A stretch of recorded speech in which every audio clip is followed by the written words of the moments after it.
what is the story behind Mission Jal Swaraj? That is what we will be discussing today, and how you can be part of it.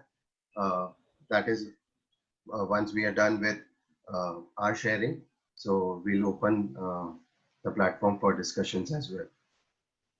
So yes, I'm the founder of Waterpea, and Murtaza and I are the one who have started Mission Jal Swaraj.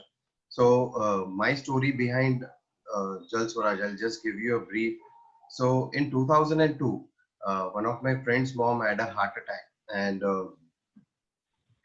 she was suggested to go for a bypass because she had four blocks in the heart, and one of them was like around 90% blocked.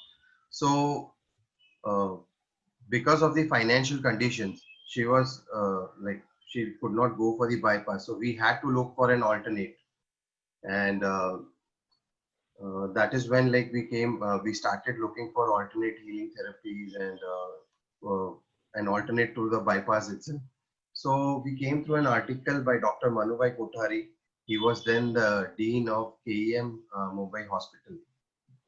So being an allopath, he had written this article on what do you say? I don't remember. Yeah, the bottle gourd juice. So being an allopath, he had written like just have bottle gourd juice, and uh, this will help you come out like of the heart ailments, any heart ailments that you have. So being an allopath, we were really confident. We went there, we met him personally, we took his guidance, and after his assurance, we said, okay, let's go for it. And within 6 months, like after having the juice and with some natural, with the help of naturopathy and some diet, so she was completely out of it. The main complication at that time was also her diabetes and hypertension, so which also came into control. So this was in 2002, and today it's 2020, and still she is still fit and fine. So one of the reasons like how I got into the health industry is started like from there, and that is when I had this thought like if a 10 rupee juice like a water got juice can save uh, people from a very big blunder, like what all nature can do. So that is how my journey started into juices. So after I started my business of juices, I wanted to help many people, like not just with heart ailments, with other things as well. So with passion, as it started growing, I started learning more about, like I got to know there is something called naturopathy. So I am actually a naturopath doctor. Then I went into alternate healing therapies, which is like acupressure, Reiki, crystal healing. So anything that I could get my hands on, just because I wanted to learn more and help more and more people. But during 2004, I got to know like the juices that we were providing might have chemical and pesticides in it. And so that is when like my journey started to look out for like chemical free. Like I wasn't aware like there's something called organic. So my journey in for organic started in 2005, where I had a store at FC Road, Pune, by the name of Swasthya World. So this was in association with Maharashtra Organic Farmers Federation. So that went on well. I had hits and misses. I actually failed because the market wasn't ready at that time, and we could not create that kind of awareness. Again, farmers had their own issues at that time. The supply chain was a big challenge at that time. So uh, that was in 2005, and I had to shut it all down by 2006 end. And then I went into doing different jobs, call centers. Then I went into software testing. And again, when I got a chance, so this was somewhere around 2009 that I started a new venture called Organic Bazaar, and we started focusing on getting organic foods from across India. So this was in association with farmers as well as various brands. So by 2015, Organic Bazaar was the number one store across Maharashtra as per sales, as per the company data, and it had created a huge name for itself. So any store, any organic store that came up in Pune, used to keep Organic Bazaar as a benchmark, and they had this like, if Organic Bazaar has it, we also have to keep it. The credibility that we had. Okay, so like somewhere around 2004, we started getting calls. Like this was the store that we had was in Pimple Sodagar, which is like far from the main city. So we started getting a lot of calls from Pune camp. So when we started asking like, how did you get our reference? So we got to know like Dorab Cheese, which is a legendary store in Pune, started recommending Organic Bazaar. So we did not reach out to them, or we did not say like, okay, you recommend us. It was just like, because any organic product, if it was available in Pune, it will be available in Organic Bazaar, or it won't be available.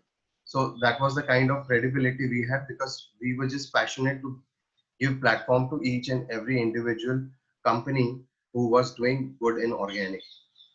So 2015, when uh, when my like the store was completely hit, I was well satisfied with my financial goals. I had to leave. I had to leave it because I wasn't satisfied, because I had to do more in life. So when I started initially, it was kind of a movement. It was like, okay, people need it. But in 2015, okay, I saw like there is a movement happening. There are a lot of organic stores coming up. So my purpose was solved, and I had to aim for something higher. And second was, I did not want to do trading all day. So I had to learn a lot. I had to travel a lot. That was one of the goals. So I took an off, and somewhere in 2017, I started my business of vegetables. So when I started my business of organic vegetables, so initially the supply chain was really good, but within a year, when farmers turned up and told me like, this year they won't be able to supply the vegetables, just because they are not getting the water for irrigation. So this was from Junner, like the farmer group was from Junner. So when I asked them like, what exactly is the problem, they said like, they can see the river flowing. There is a lot of water in the river, but they are restricted to get the water for irrigation, just because that year um, they were not allowed to get the water because of the shortage. So that was kind of intriguing to me. Like I saw the farmers' pain, and again I could feel my helplessness. One is like not getting the vegetables. Then second, understanding like the farmers who are providing us food. If they don't have the water, what will happen in our future? Because I hadn't seen much of water problems, although I'd heard some in newspapers, in the news, in the mainstream media. But I wasn't really aware like the water problem is that serious. So that was one of my uh, first journey where I thought like, I need to do something about water. So this is the story behind like how we got into the process. I'll hand over to Murtuza so that he shares his story as well. Yeah, Murtuza, the screen is visible. The Yeah, sustainable development. let me check. Yes, Okay. Mission Jal Swaraj screen, right? No, no. Okay, I'll Which just one? check. So Yeah. I'll just stop and restart. I think there's some problem with it. Yeah, your screen. Yes, Okay. ability code, right? Yes, Yes. that is visible. Yeah. Okay. Perfect. Is my voice audible? Yes. Okay. Perfect. So I will start. Okay. So yeah, first, thank you so much, Girish, for sharing your story, and thank you so much for starting and initiating the organization Waterbee. Okay, it's something which is really needed right now. Water is a huge crisis, and I'll be sharing my story. and I'll be also sharing a little bit about the Jal Swaraj movement of why Girish and me, we started this movement as well.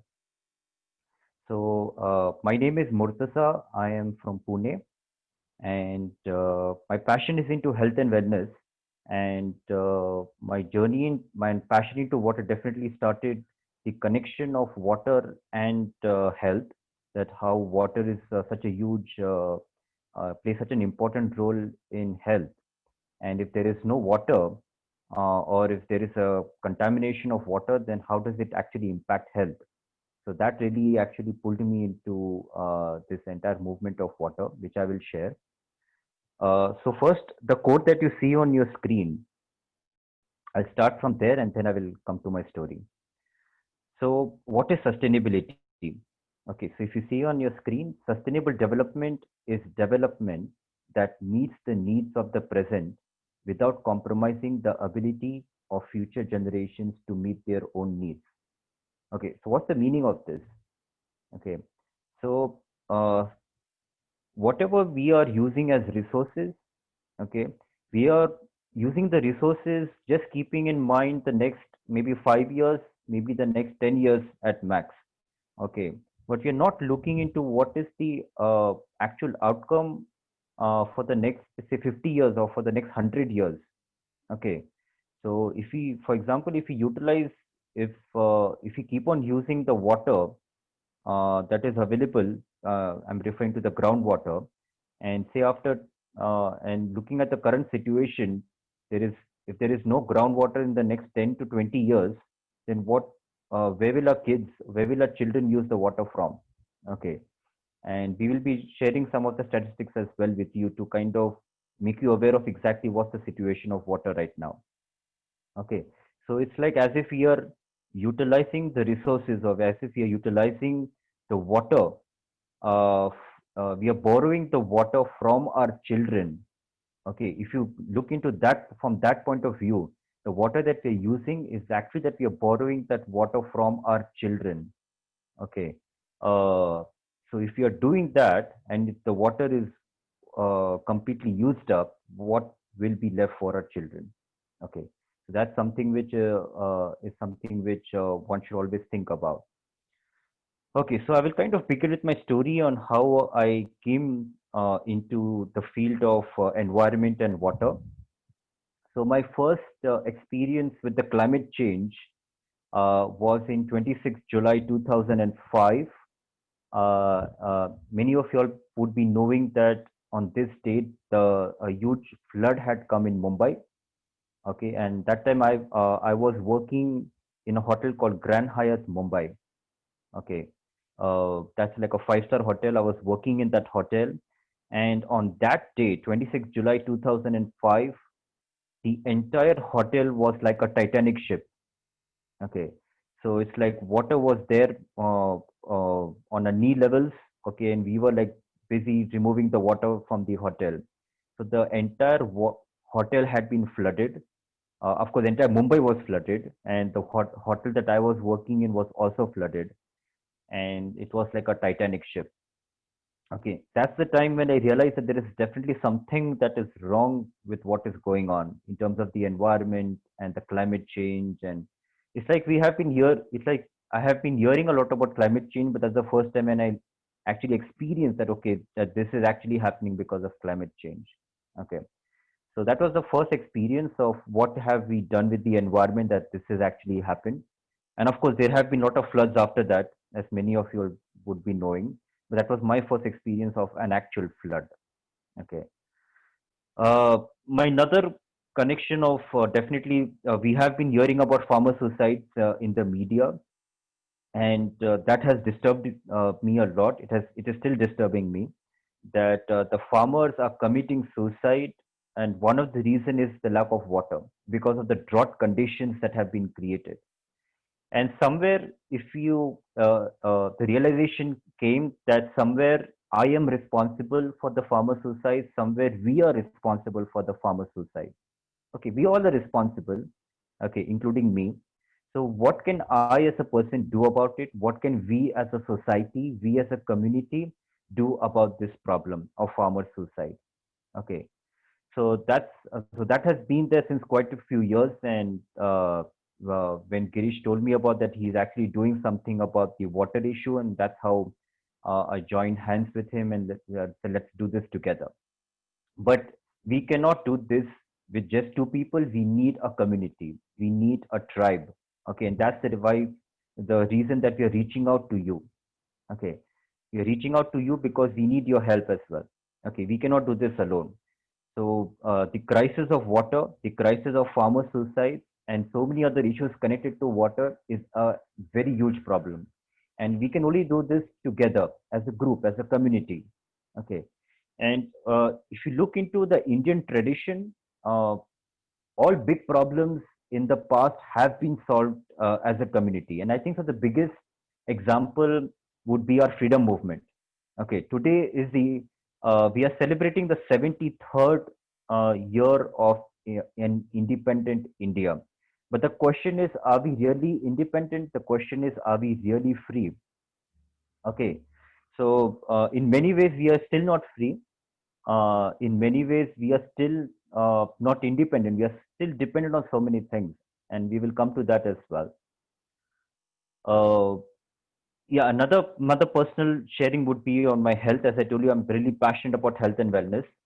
Uh, so my issue with water, in terms of drinking water, was that water used to not stay in my body. The moment I used to drink water, uh, uh, I basically had to go to the washroom. Okay, so water used to not stay in my body.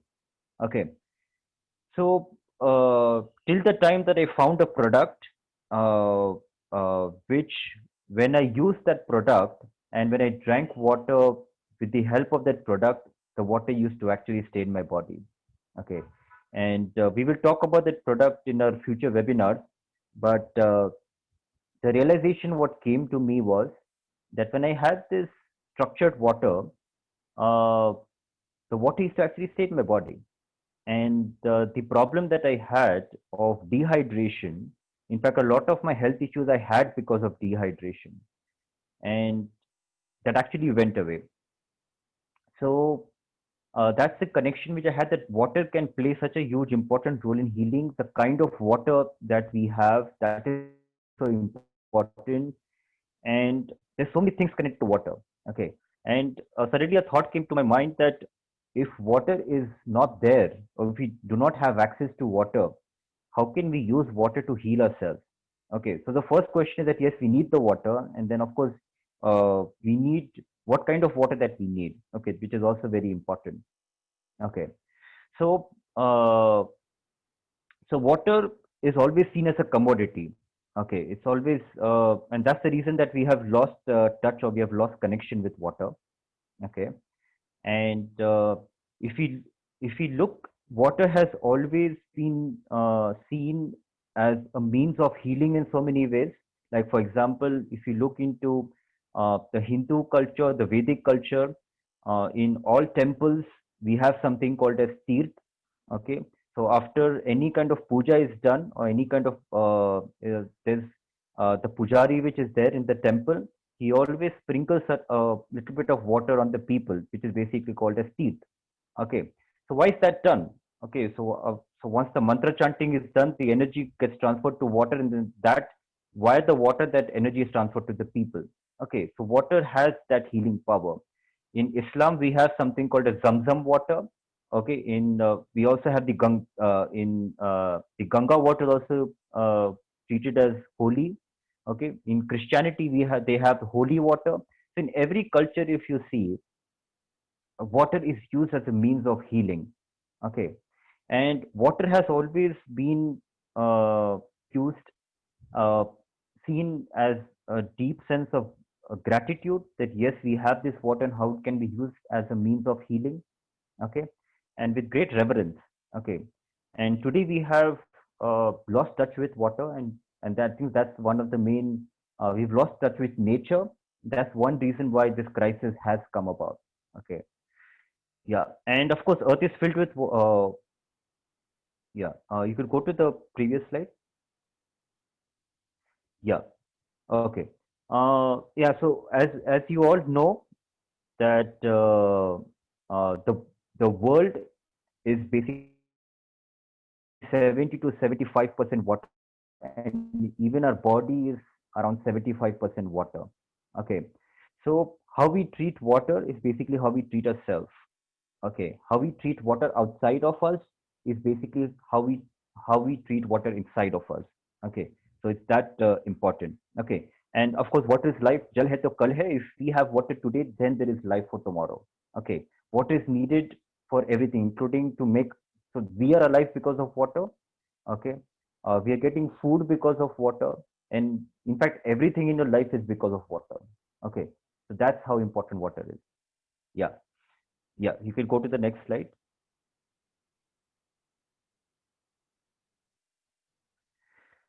Okay, so there have been quite a few places on this planet where they've had something called as a zero water day. One of the example is of South Africa. Okay, so South Africa has had a zero water day. Uh, a few years back, it was announced that it would be a zero water day, and fortunately, they actually worked on it as a community, and uh, that was they kind of that day was avoided. So basically, zero water day is a day where water is not available in the for the entire city. Okay, uh, drinking water and even non-potable water. Okay, but they worked as a community and then they avoided that day. Okay, and there are a lot of stories where communities have come together and have avoided this kind of situation, and that's something that we intend to do as well. Okay, uh, another is on why did we come to this crisis of water. So I will basically share this with a story. There's a beautiful book called Who Moved My Cheese. Okay, it's a story of two mice and two humans, where basically the mice they used to kind of adapt to change. Okay, so it's a beautiful story on how to adapt to change. Okay, in life. So the mice used to. So basically, there was a maze, and in the maze there was cheese kept at different places. Okay, so the mice when they used to go to one cheese station, they basically after finishing the cheese they used to go to another cheese station. Okay, they used to basically adapt to change. Okay, that's how they used to kind of navigate the maze. And coming to the two humans, so the two humans, there were two humans. One was Hem and one was Haw. Uh, one of one of them, uh, they used to keep on. They went to one cheese station and the cheese got over. And what happened was there was one person. So Hem said that okay, the cheese is over, so we need to let's navigate the cheese, the maze, and find for new cheese. But Haw, the other person, his friend, he said that no, we will stay over here and the cheese will come. Okay. So what happened is the first friend he started navigating the maze and he went on adapting to change. Okay. Adapting to changes when cheese gets over, he used to navigate the maze. That's adapting to change. But his other friend was still staying at the same place, expecting for the cheese to come from somewhere. Okay.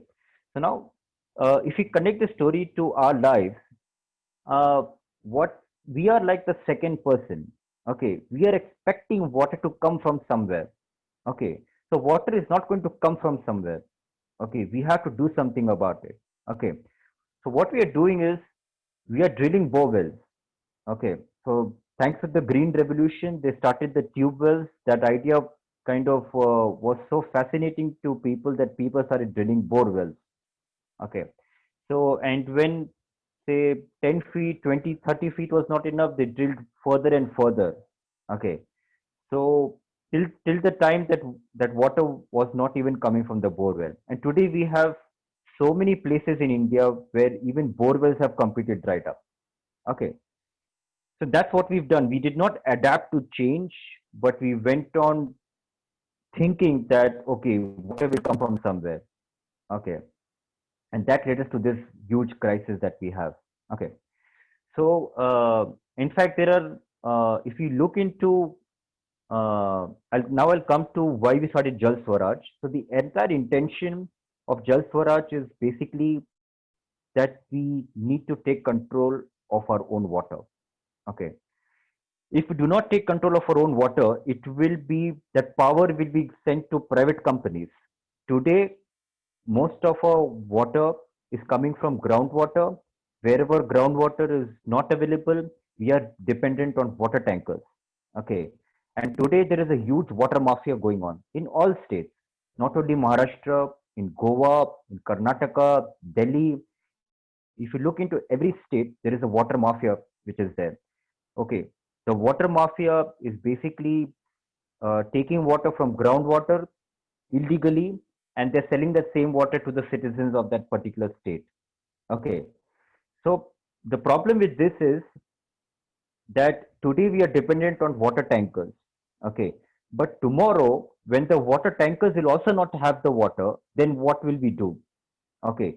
Then the government, in order to avoid the civil wars, in order to avoid the civil unrest, which is already happened in many of the states already, they will privatize that water to a lot to maybe one or two private companies, and those private companies might be from maybe France or some other country. And today, if you see, water has been privatized to private companies in countries like France, England, Philippines, Argentina, Bolivia, Colombia, and many African countries. Okay. And what has happened over there is that the moment the power is given to a private company, they increase the price of water by up to 10 to 20 times. Okay. Now, a country like England or France can pay that money, but a country like India and many places, they will not be able to afford that kind of money for the water.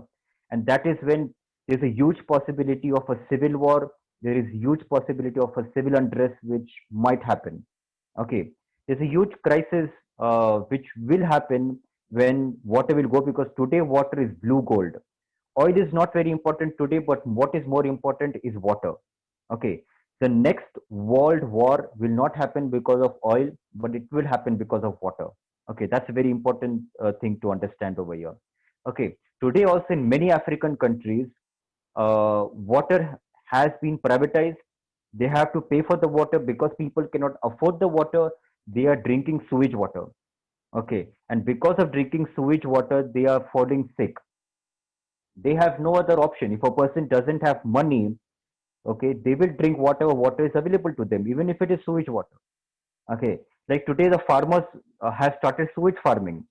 Okay. They're not getting the water, so they're taking the water from the sewage. Okay. So similarly, the same thing will happen with drinking water as well. Okay. It's not very far. If you don't get water, you will drink water, what is available. Okay. So we have the solutions to kind of fight with that, which we will discuss in our future webinars. But today we will be talking more of the problems that we are kind of and the scenario that we have in today's time. Yeah. You want to go ahead, Girish? What's the next slide?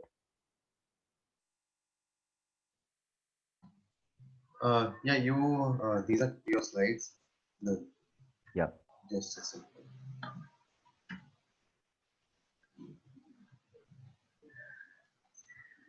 Yeah, Is I it have done? already finished spoken. Yes, I have spoken about this. Yes. Okay. So this is also yours. Yeah. So this is basically a quote, which kind of speaks everything what we are intending to do. Okay. That dig the well when you're not thirsty, because uh, yes. So Mr. Srinivas Chekuri, yes, he's kind of put a comment that that water is already privatized in many ways. Yes, it is privatized because bottled water companies have come, and a lot of people are taking drinking water from bottled water companies. So yes, bottled water companies are private companies, and in fact, if you look into foreign companies, there is Coke, which is selling in the brand of Kinley. Pepsi is selling the bottled water in the brand of Aquafina, and there are many foreign brands. Okay, so if you see many of the foreign brands, they are taking our water, selling the same water to us, and in fact, there are a lot of that products are going outside India as well. They're using our water and selling it outside India where there is no water. Okay, so a lot of that is also happening. And yes, RO water is also a huge issue. Uh, a lot of water wastage is happening because of RO water. And coming back to this quote, so many times we are basically living in a world like there's a small story which I would like to share with this quote uh, of a frog. Many of you all must have heard about the story that if of how to kill a frog. Okay, if a frog is put into boiling water, okay, versus putting a frog into a water and then slowly switching on the flame. Okay, so in which case will the frog die? Okay, so the frog will not die when it is put into boiling water because it will immediately jump. Okay, and it will escape. But if a frog is put into normal water, room temperature water, and if the flame is started, okay, initially it will feel comfortable because it's kind of a warm water. It kind of feel comfortable, but slowly, when the temperature increases and turns into to a boiling temperature, it will die. Okay, so so we are actually like that frog who is who is in the water and the flame has already started. Okay, the flame is basically the crisis that we are into, and if you do not pay attention, if you do not jump out of that, if you do not start taking action, okay, we will as a humanity, we as a community will actually die. Okay, and you're looking at you're we actually seeing the same thing with farmer suicide. Okay, they are dying because of the drought condition that we have created for them. Okay, in so many ways. Okay, as Girish was giving an example of that farmer, that he cannot grow vegetables because he's not getting access to the water. Why? Because we have a water shortage problem in the urban area. So we are actually using the water which is rightfully belongs to the farmer. Okay.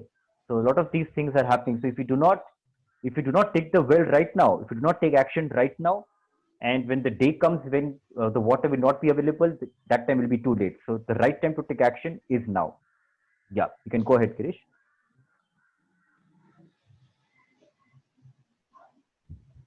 Yeah. Do you want to continue with this? Yeah, you have Or to. you? Okay, fine. Okay, so if you look into the Swaraj movement, what Mahatma Gandhi had started. Okay, so today being an Independence Day, we thought that we will kind of little bit look into our history of what exactly was our freedom movement, what exactly was the Swaraj movement. So if you look into why Mahatma Gandhi started the Swaraj movement, basically the entire intention was to take control. Swaraj is to be independent, to reclaim our power. Okay, so we need to. Why was the boycott movement done? Why did he bring the charkha? Okay, the reason that he bought the charkha is that we could make our own clothes from khadi, right? So that we could start the boycott movement and boycott the British goods. That was his entire intention. Today the Britishers have gone, okay, but the foreign companies have not gone. The private companies have not gone. Okay, today also a lot of power is being given to the private companies. Okay, a lot of power is being given to bottled water manufacturers when you're talking about water. Okay, and so we need to reclaim that power. Okay, so we have a lot of solutions for that on how we can create a water secured society, how we could create a water secured industry.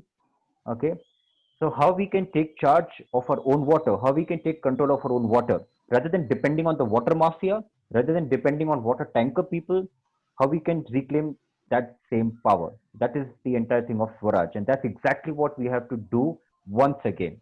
Okay, we have to reclaim our power. Okay, so and also over here, I want to thank all the freedom fighters who have fought in the freedom struggle, in the freedom movement, and to all the activists who are still fighting till date on the on the water crisis. Okay, so so we have quite a few people. Like Amir Khan has started with the Pandi Foundation. We have Mr. Rajendra Singh in Rajasthan, who've done some amazing work on the water. One of his work was to stop the construction of the dam where half of the Ganga water was supposed to be channelized to Delhi. Okay, and so he had stopped that. So that's so we have so many activists in India who are kind of working towards the water. So thanks to all the activists, because of which we are still getting water, because of which we are still alive in so many ways. Okay, and I think so it's high time that we all uh, can be water warriors, as we call. Okay, so we all can become water warriors, and how you can be a part of this movement is something what Girish will also share in this presentation. Yeah, you can go to the next slide. Yeah. So Yes. just to give you a brief, like how did we get here?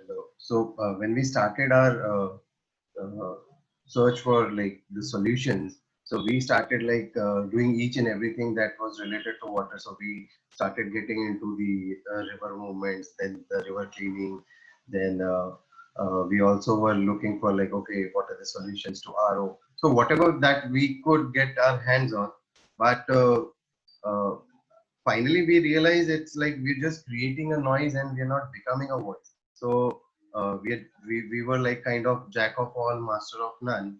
And also when it came to product base, like we started getting like, okay, this is a solution. And when we started getting into solutions, so rather of thinking like whether this is the right solution, so we were just like kind of like, okay, we wanting to get it across to people.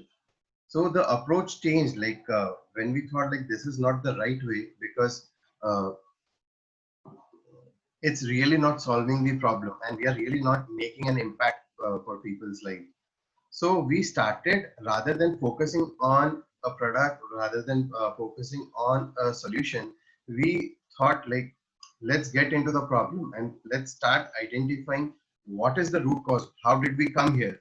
So when we talk about water crisis, when we really don't know the history, if we don't know why we have reached here, we will not come up with a sustainable solution. We will not come up with a proper solution to that.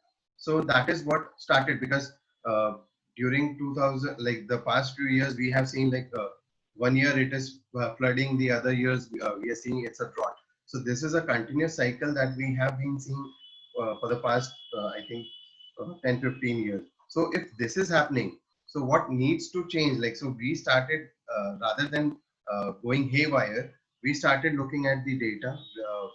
We started looking at the statistics and how we could make an impact and where should we make an impact. Because if we do everything, we will actually achieve nothing. So we started thinking like, okay, where is it that we could create a change, and that where is like which is the most impacted area. So when we got into statistics, so I'll just share some of it. So when we got to know, okay, like let's see about the distribution of earth's water. So around 97% of that water is in the oceans, in the seas. Okay, only 3% of it is the fresh water. And again, out of that 3%, okay, 67%, or sorry, 68.7% is into the glaciers and ice cap. And out of the 3%, 30% of it is groundwater. So it's huge. Like the groundwater, like which is actually readily usable, is it's a very big percentage of water. And when we talk about the surface water, the other fresh water like lakes, dams, rivers, all of that including is just 1% of that 3%. So if we talk about groundwater, the impact that we could, like, how did we come up on? Why should we work on groundwater? Is one of this is one of the statistics that helped us. Then again, when we got into detail, like we got to know like around 80, like around 50% of the world's population is dependent totally on groundwater for their drinking water source. Then, as Murtaza told, like the 1970s was the time where tube well and all these were introduced. And but previous to that, like we had like the traditional way of harvesting water from the ground. Okay, and that wasn't deep, and we did not have motors, so the kind of extraction that was happening at that time was very low. But with the introduction of bore wells and tube wells, we have started seeing there is a rise in this. Like, so at that time, only farmers started having bore wells, And then slowly, steadily, everyone thought, okay, right now, if we have a problem, if we are not getting enough water, so we started digging our own borewells, we started digging our wells, and that is how the rise came up. And today, when we talk about groundwater, so India is the highest groundwater abstracting countries. This is the situation that we are seeing. Like this is the worsening groundwater situation. Like when we talk about, this is just the data from 2004 and 2009. And every time I take a webinar, I say I have to update it, and I'm still not getting time. So if we see like the red spots, these are the critical areas where the water has already been overexploited. So I think the data right now would be like very critical.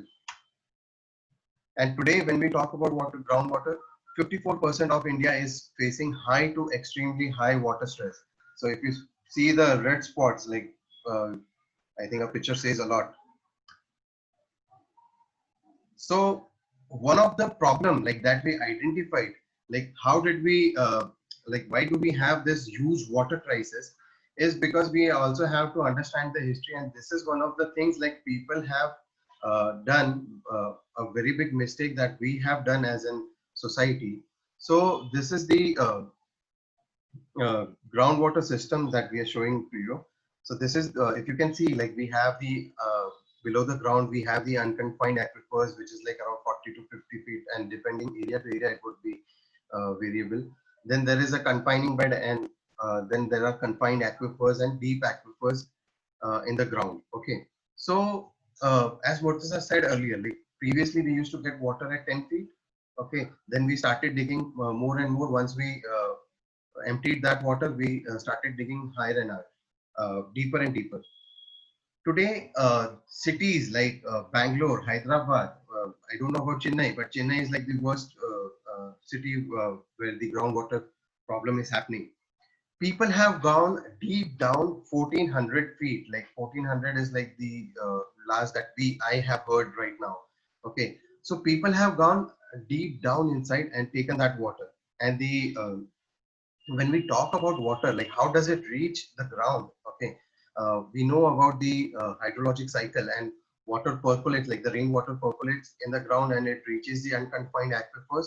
And from the unconfined aquifers, getting into the confined aquifer is if we talk about time, it takes about centuries to reach the uh, confined aquifers, and the deeper we go, it will take millenniums. So the water which has taken a million years to reach over there, with the help of technology, we have exploited it, and we have just taken all that water within a few decades. So 1970s was actually when it started, but 1990s was somewhere the time where we started seeing a very big boom in the borewell industry. So more and more borewells started coming. And so if we just think like the kind of exploitation that we have done, so it has taken million years. And if we take water which was being preserved for the future, okay, we have extracted in just a few decades, just for our greed, just for we don't have the proper systems, we don't have a proper system thinking.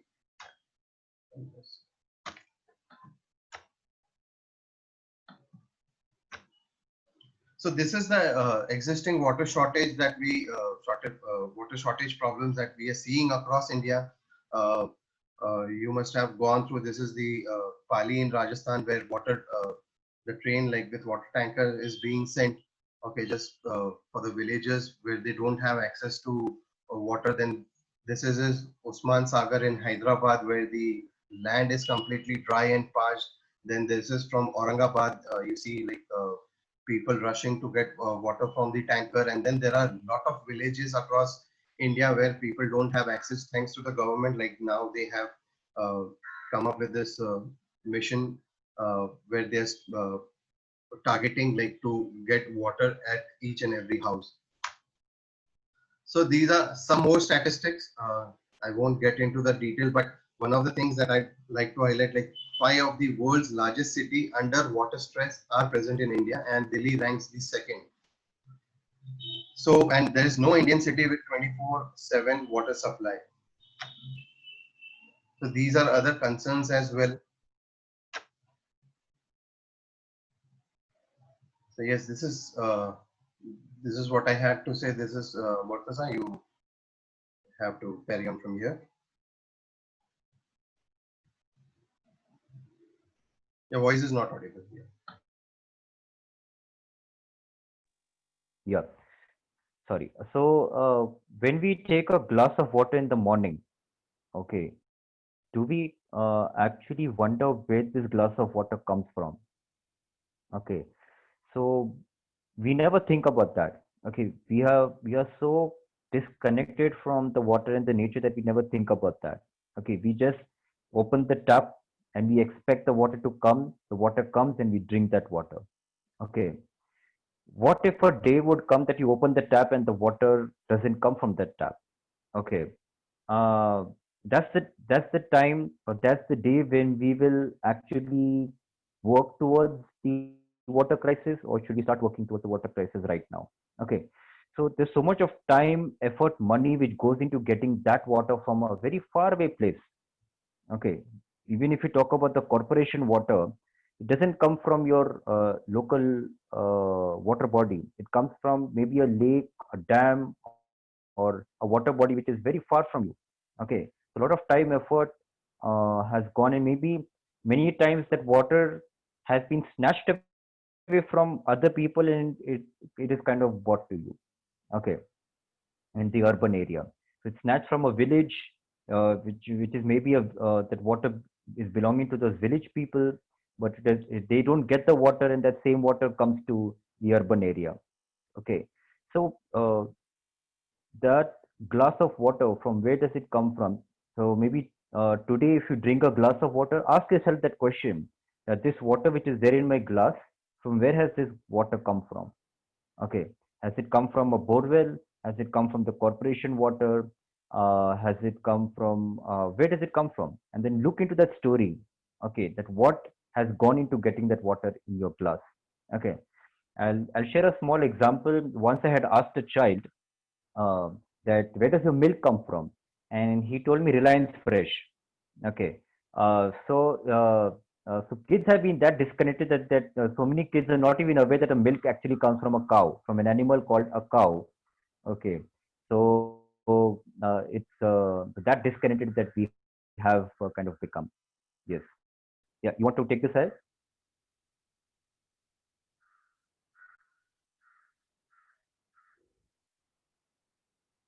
Yeah, Girish. Do you want to take this ahead? You take it ahead, the water treatment, and then I'll take it forward. Okay. So, so if you look into the water treatment, uh, there's a huge processing which happens in the water treatment. Okay, so this is just one example what you can kind of see on your screen. There's at least 20 to 25 different kind of processes which happens before the water reaches your home. Okay, so and it goes through a lot of chemical treatments. A lot of chemicals are put into it, and uh, this is the kind of treatment on how the water goes through so many processes and then it kind of finally reaches you. Okay, if you're looking into the corporation water or any kind of water treatment that is done on other kinds of water sources as well. Yeah, you can go ahead. And this is the way how nature does it. Okay, so how nature treats water and how humans treat water is very, very different. Okay, so if you see water in the nature, so it kind of it has a very different movement. It has a very different. There's no processing first of all. Okay, there's absolutely no processing in nature, but the water moves in a very different way. Okay, and the the kind of water that you find in nature, that structure is very, very different as compared to the structure of water that you get in your home. It could be through corporation water, through RO water, etc. Okay, so what is happening is because we are not thinking in a systems thinking way. So what is happening is today's solution is creating a problem for tomorrow. Okay, as I said earlier, that whatever solutions we are coming up, for example, RO water or RO treatment. Okay, RO treatment was a huge boon at one point of time, but today it is creating a very big problem. Okay, uh, One is the water wastage. 50% of the RO water is wasted. The kind of treatment that RO does, it can convert living water into dead water.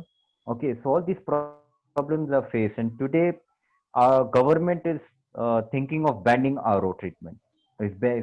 Thinking of banning the RO water filters. But have you ever thought that why is the government taking that action? Okay, in fact, RO as a technology is completely banned in a lot of European countries. That banned technology had come to India a few years back. Okay, and that banned technology became a huge boom in India as a market. Okay, and that huge boom in the market is creating one of the biggest problems today. Okay, even if you look into water softeners is creating so many environmental issues.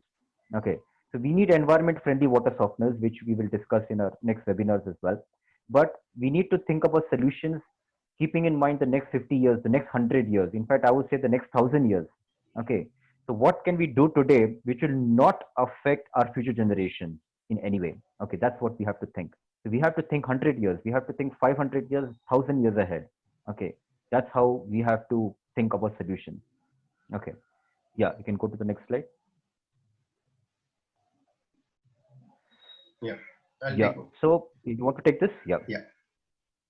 So what are we doing differently? Like, so as you see, like Murtuza and I are like completely passion driven. It's like we're just passionate about creating this change, and that is why like we have started this social enterprise.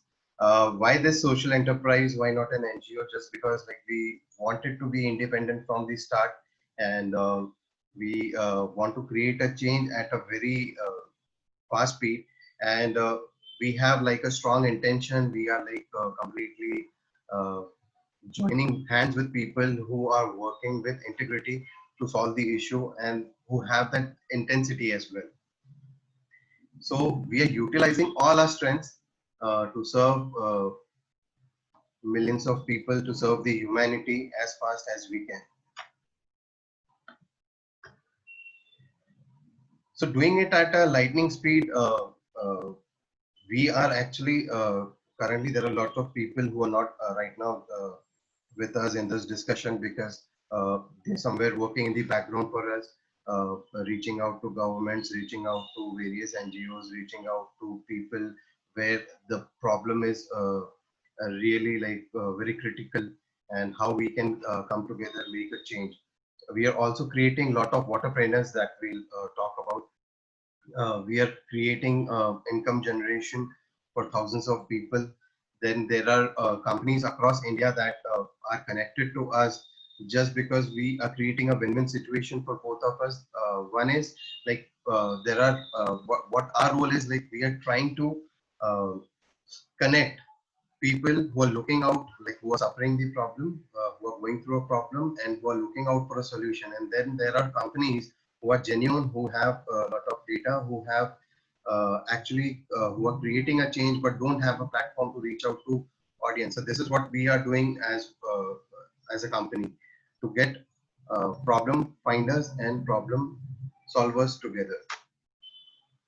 So this is like some of the things that have been done. I'll just give you a brief. This is the water table which was taken last year in the first picture that you see. Okay, it's from Nilanga, and this was in July 2009. The second one is from December 2009 in the same area. Then the third one is from Umarga, third and fourth. So before and after what we did for Nilanga and Umarga. So Nilanga, Umarga are places from Latur, and if you know Latur, Latur is a drought-prone area. I would say actually a system-prone area, but not because uh, what happened with Latur, the biggest mistake that happened in Latur, like in a very short span of time, people started digging borewells at a very high speed, and uh, any village, okay, the number of borewells in that particular region had gone very high. Okay, so that led to the water crisis over there, and again there was the rainfall shortage as well. So when we got this project, uh, we actually wanted to work in this project because this was a drought prone area. This was heavily dependent on tankers. Like starting from January, the rise in tankers was seen over there, and up till May end, or till June, when the when the rain did not started, they were completely dependent on tankers. So when we got this project, we had got around 49 borewells over there, around 24 from Nilanga, 25 from Umarga.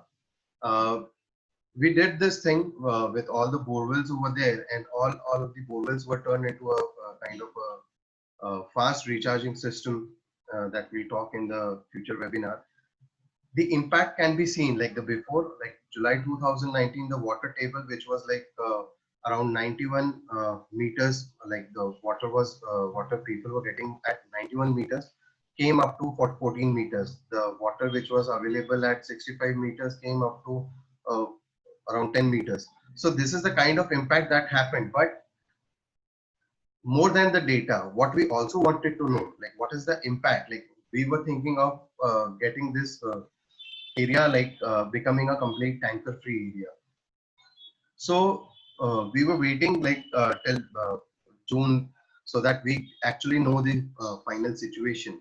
So the officer from there called us like June end, and he said like, sir, thank you so much. Like this year, because of the installation done last year, we this year Nilanga and Umarga did not have a single water tanker in that region. So that is the kind of impact it made, and this was just one of the solutions that we provided over there. So again, there are a lot of researches done where we have like impacted the agriculture and the industries. We'll speak on this in our future webinars. This is the kind of impact that you can see what we have created for farmers. I'm just rushing through because we are already short of time.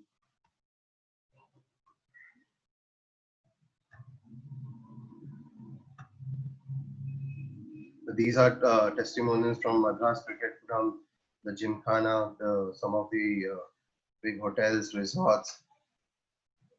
Yeah, Murtaza, your slide. Yeah, so on the what is water footprint? So basically, whatever products that we're using in our day-to-day life, if you look into the story of every product, it uses a particular quantity of water. Okay. So, and this is a very invisible kind of a thing. For example, uh, 1,400 liters of water is what goes into a typical morning breakfast. Okay. So you'll be thinking that, okay, in the breakfast, you're just having a, maybe you'll wake up, have a glass of water, make a little bit of like upma, poha, or some kind of paratha breakfast for yourself. So maximum you would be thinking that, okay, I'm drinking a glass of water, this food is there. Okay, maximum 2, 3 glasses of water is going in my cooking and all of that. Okay. But how much water has gone into growing that wheat in the paratha that you are having? Okay. If you're having milk, how much water has gone into the production of that milk? Okay. So these are some of the examples that you can see on your screen. Okay. So like you take a simple thing like sugar. To grow 1 kilo of sugar, 1,800 liters of water is required. Okay. And if you see, are a lot of people are going into non-vegetarian food. Okay. And the kind of water that's required in growing meat. Okay. It could be chicken, poultry, even milk for that matter. For your 1 glass of milk, for just 1 kilo of butter, there's 940 liters of water, which kind of goes into just giving you 1 kilo of butter. Okay. So, and there are other examples which you can see on your screen. So basically, we will share a link with you on the group or maybe on the chat box on how you can calculate your own water footprint. So to give you an awareness that just because of you who's living on this planet, how much water is being consumed. Okay. So that's and if you look into chicken, I was telling about meat that a non-vegetarian food or any kind of meat takes so much of water. So just to give you 1 kilo of chicken, 4,330 liters of water goes into giving you 1 kilo of chicken. Okay. So, so there's a lot of invisible kind of water which kind of is used, is consumed in giving you the various products. Okay. So even clothes for that matter, like one t-shirt or a pair of jeans, to kind of give you that, 10,000 liters of water goes into it. And if you know, cotton is a very water extensive crop. Okay, so to grow cotton, it takes a lot of water.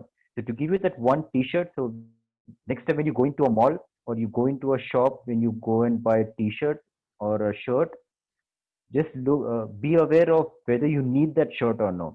Okay, because so much of water goes into just making that one shirt. Okay, yes, can go to the next slide.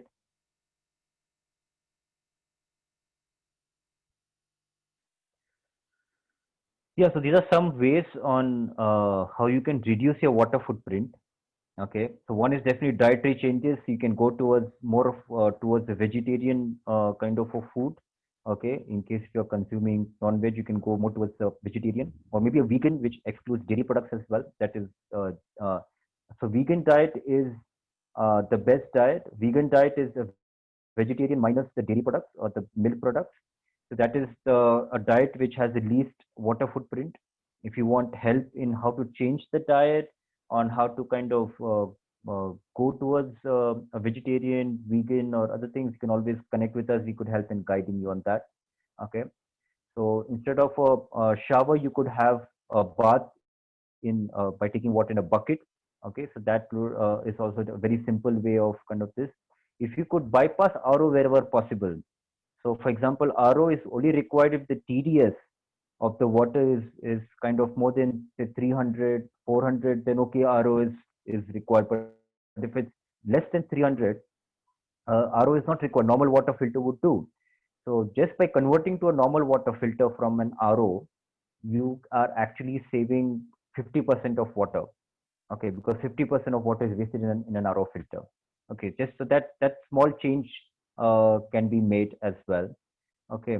There's rainwater harvesting that one can do of your entire society, of if you're running a company, of your entire industry, of a school or a college, wherever you are, you can do rainwater harvesting, and we could help you in that.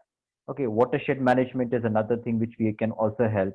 So any kind of integrated water solutions that you want, right from rainwater harvesting to what can we do about a dried bore well or watershed management, all of those services we can provide.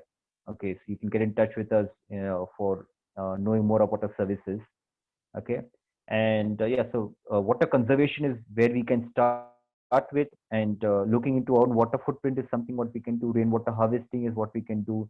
Recycling of water is very important. Again, how you can do that is something what we can guide as well. Yeah, and go to the next slide. Yeah. Yeah. So as I said earlier, that today's most important resource is water and not oil. And the future wars, in fact, the Third World War could be not because of oil, but because of water. Okay, it's a very important thing. It's a very important statement. Okay, and we all have a choice point in our lives. Okay, so we all have reached a place where what we do today will determine our next 100 years or maybe our next 1,000 years. Okay, so what we do in the next 4 years will determine our next 100 years. Okay, it's that crucial, and we all have a choice point. We all have a choice whether to go to do something about the water crisis or to not do anything about it. Okay, so if you want to do something about it, you could always connect with us, and that's what we are already doing. Okay, and if we do not do anything about it, we have to anyways face the consequences. So it is better to do something about it so that we don't have to face the consequences, right? So that's what we all have a choice, and we all have a power to make a choice. Okay, and we all have a power to not make a choice. So where do you want to use your power? What choices you want to make? It's all in your hand. It's all in our hand. Okay, and do not let that day come when it's too late. Okay, so the day when you open the tap and there is no water, do not let that day to come. Yeah, you can go ahead. Yeah. So there's this African proverb that says, if you want to go quickly, go alone. If you want to go far, go together. But we have to go far quickly. And that means we have to quickly find a way to change the world's consciousness about exactly what we are facing and how we have to work to solve it.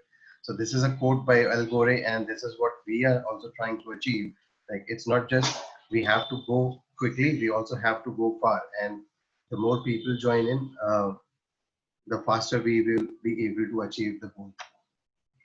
So, if you're working in the water sector, if you're NGO looking out for solution, if you want to volunteer, if you want to become a waterpreneur, if you're looking for earning opportunity by serving people in the water industry, uh, if you're looking to, like, if you're a company who wants to collaborate, who has a common goal of solving the water crisis, or if you want to learn and spread the word, then also you are all welcome to join the mission. There are around 10 to 15 planned webinars on the different kind of work that we do related to water. So the three major aspects that we work upon is, one is groundwater, increasing the groundwater table. So through various methods, be it watershed management, rainwater harvesting, revival of dead bore wells. Uh, so there are various things that we do in that sector. Then there is another thing that we do is related to water quality and how we can completely bypass the RO systems, how we can, if RO is needed, then how do we utilize that wastewater as well. So that is some other thing that we do. Then the third thing is about the drinking water, how to make it more vibrant is the thing that we also do with Water Week. So these are around, like, there are around 10 to 15 planned webinars that we have, and time to time we keep sharing that on our WhatsApp group. So just be updated through our WhatsApp group. We will start the Facebook group. We will stop commenting all stop everyone from commenting or sharing on the WhatsApp, just because we don't have any control. And what we've seen with WhatsApp is, like, more and more people, like, someone will come up with their own activity or will start promoting their own business, even if it's really not related, or someone will say, okay, this is another movement that is happening which is not related to water. So we don't want that to happen. We just focus only on water. So we create a Facebook group, and that is where you everyone can start sharing and connecting. That is one thing that we'll be do. We will share you a Google Doc form. Okay, so if you're any of those, like if you're an NGO, you want to become a waterpreneur, or you already are a waterpreneur and you want to explore more. Okay, so we have, like, companies who are working with us, who have patented technologies, who want to reach out to people who want to share their patents. So there are lots of opportunities, and we want to solve this problem. We need more and more waterpreneurs and more and more volunteers. So definitely you could join in. So the Google Doc form will help you and guide you through that. Then this is about, I've already talked about the WhatsApp and links. So yes, I'll just conclude, and we have a special video to show you before we end. I'll just complete the quote and show it to you. So anyone who can solve the problems of water will be worthy of two Nobel Prizes. So one is for peace and one is for science. And this is a quote by John F. Kennedy. So we have done our work for science. Now it's your turn to work for peace. So this is uh, something that I needed to share with you all.